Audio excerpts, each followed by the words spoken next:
26 words that most people mispronounce ពាក្យ26ដែលមនុស្សភាគច្រើនមិនចេះសម្លេងខុសដោយសារតែពាក្យនៃភាសាអង់គ្លេសមួយចំនួនធំមានប្រភពមកពីភាសាដូចជាបារាំង ឡាតាំង និងក្រិកជាដើមដូច្នេះការប្រកបនិងរបៀបបញ្ចេញសំឡេងរបស់ពាក្យទាំងនោះក៏ស្រដៀងគ្នានឹងពាក្យនៃភាសាទាំងនោះដែរ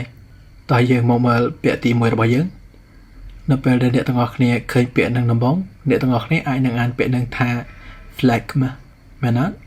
ប៉ុន្តែរបៀបអានដែលត្រឹមត្រូវគឺយើងដកអក្សរ G ចេញហើយយើងអានថា phlegm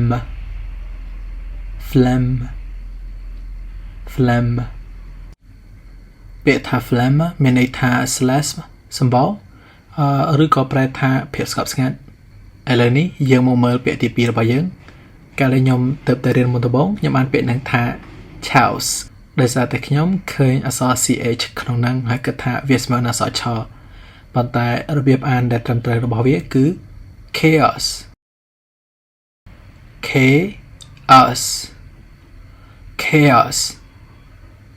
ហើយពាក្យនឹងដែរមានន័យថាភាពវឹកវរឬក៏ភាពច្របូកច្របល់ចំណែកឯពាក្យទី3របស់យើងអ្នកទាំងអស់គ្នាអាចនឹងអានថា milli មែនទេឬក៏ milli ប៉ុន្តែរបៀបអានដែលត្រឹមត្រូវនោះគឺ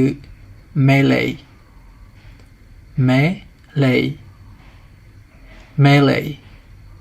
ហើយពាក្យនឹងដែរមានន័យថា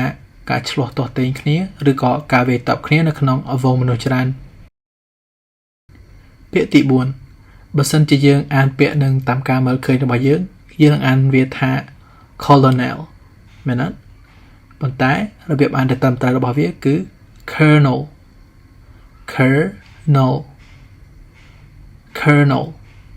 ដែលមានន័យថាវរៈស្នេហ៍ឯកពាក្យទី5អ្នកទាំងអស់គ្នាអាចនឹងអានពាក្យនឹងថា paradigm មែនទេប៉ុន្តែតាមពិតទៅយើងអានពាក្យនឹងថា paradigm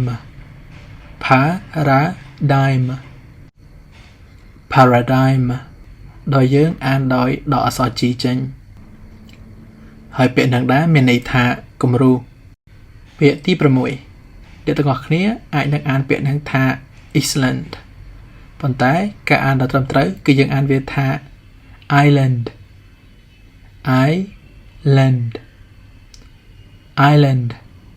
ដោយយើងមិនអានអក្សរ S នោះទេពាក្យថា island មានន័យថាកោះពាក្យទី7នៅពេលដែលយើងឃើញពាក្យនឹងដំបូងយើងអាចនឹងអានវាថា macabre ប៉ុន្តែរបៀបអានដែលត្រឹមត្រូវរបស់វាគឺ macabre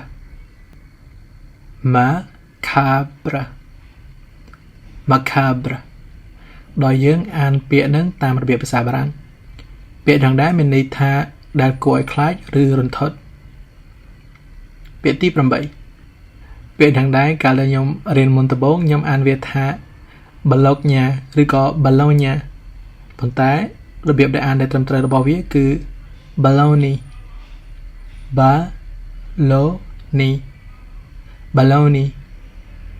ហើយពាក្យនឹងដែរមានន័យថាសាច់ក្រកម្យ៉ាងធ្វើអំពីសាច់គោសាច់ជ្រូកឬក៏សាច់ផ្សេងទៀត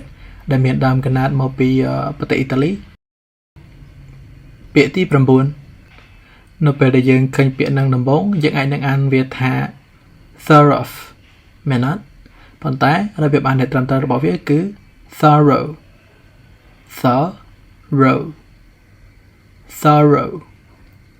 ពាក្យនឹងដែរមានន័យថាហ្មត់ចត់ពាក្យទី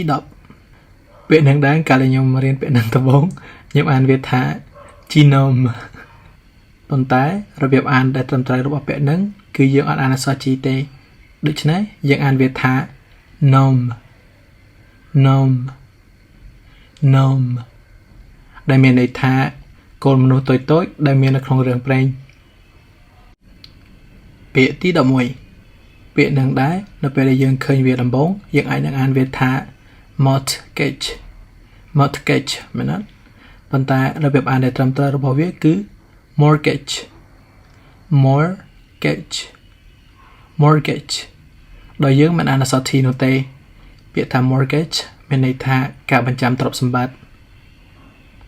ពាក្យទី12 ដោយអ្នកទាំងអស់គ្នាធ្លាប់ដឹងថាអក្សរ O ពីរដងធម្មតាយើងអានស្មើនឹងស្រៈ U មែនអត់ដូចជា book ឬក៏ food ប៉ុន្តែនៅក្នុងពាក្យហ្នឹងយើងអានវាថា blood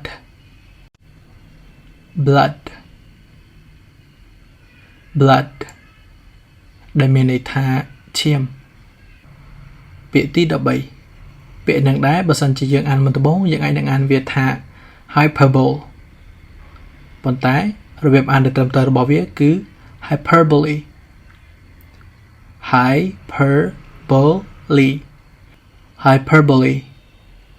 ពាក្យនឹងដែរមានន័យថាការនិយាយបំផ្លើស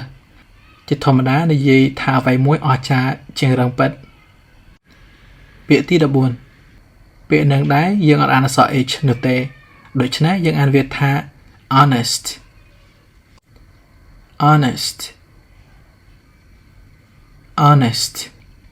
វាមានន័យថាស្មោះត្រង់ពាក្យទី15យើងអានវាថា frighten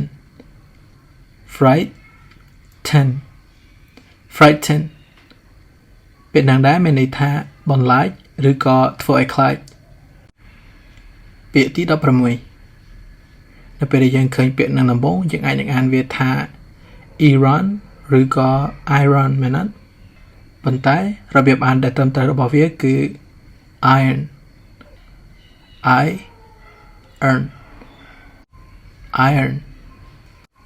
ហើយពាក្យនឹងដែរបើសិនជានាមមានន័យថាដែកឬក៏ឆ្នាំងអ៊ុតតែបើសិនជាកិរិយាសព្ទវិញមានន័យថាអ៊ុតសម្លៀកបំពាក់ពាក្យទី17នៅពេលដែលយើងឃើញពាក្យនឹងដំបូងយើងអាចនឹងអានវាថា sham ប៉ុន្តែពាក្យនឹងគឺស្រដៀងគ្នានឹងពាក្យ school ដែរដោយ sch ស្មើនឹងសំឡេង sk ហើយ eme ស្មើនឹងស្រៈ im ដូច្នេះយើងអានវាថា scheme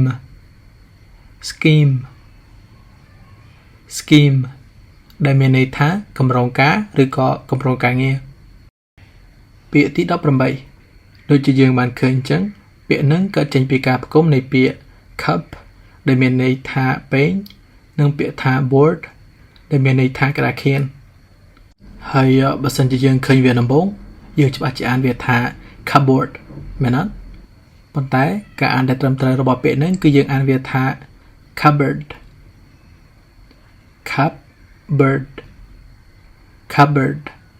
ដែលមានន័យថា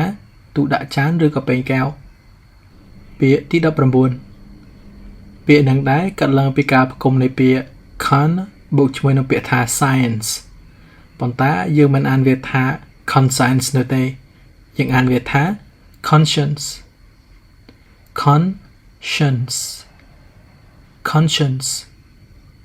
ពាក្យនឹងដែរមានន័យថាមនសិការការមានស្មារតីឬក៏សតិសម្បជញ្ញៈ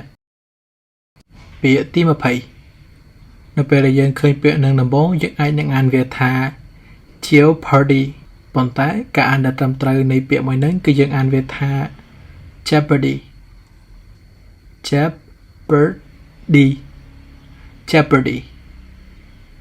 ពាក្យនឹងដែរមានន័យថាគ្រោះថ្នាក់ឬក៏ហានិភ័យ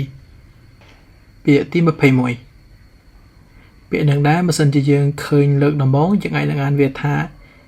liaison ប៉ុន្តែការអានដែលត្រឹមត្រូវរបស់វាគឺយើងអានវាថា liaison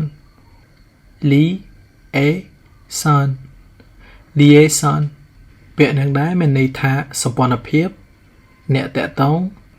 ឬក៏ការរំភេតជាពិសេសគឺការរំភេតជាមួយនឹងមនុស្សផ្សេងទៀតក្រៅពីដៃគូរបស់អ្នកពាក្យទី22ពាក្យនឹងដែរយើងអានវាថា playwright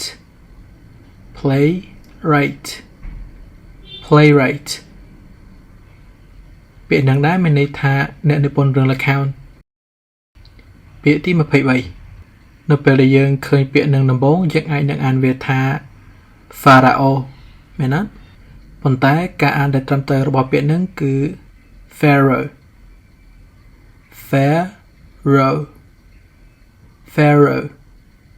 ពាក្យនឹងដែរមានន័យថា pharaoh ឬក៏ស្ដេចរបស់ប្រទេសអេស៊ីបពាក្យទី24 បើសិនជាយើងមិនធ្លាប់ចេះអានពាក្យនឹងពីមុនទេយើងអាចនឹងអានវាថា Q ដោយសារយើងដឹងថា QU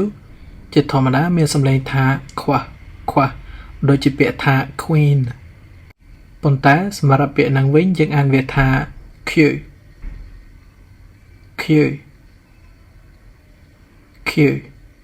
ដូចជាអក្សរ Q ខ្លួនវាដែរពាក្យថា Q មានន័យថាការឈរបន្តកន្ទុយគ្នាឬក៏ការតម្រង់ជួរពាក្យទី25នៅក្នុងពាក្យនេះដែរយើងមិនអានអក្សរ P នោះទេដូច្នេះយើងអានវាថា receipt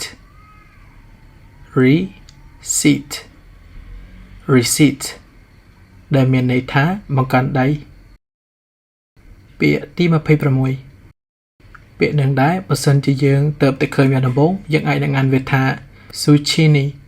ប៉ុន្តែរបៀបអានដែលត្រឹមត្រូវរបស់វាគឺ zucchini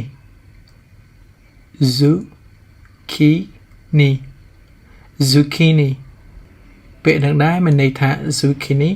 ស្រដៀងនឹងតឡៃឬក៏ត្រសក់ស្រូវ That would be it for today. Thank you so much for watching. I'll see you guys in my next video.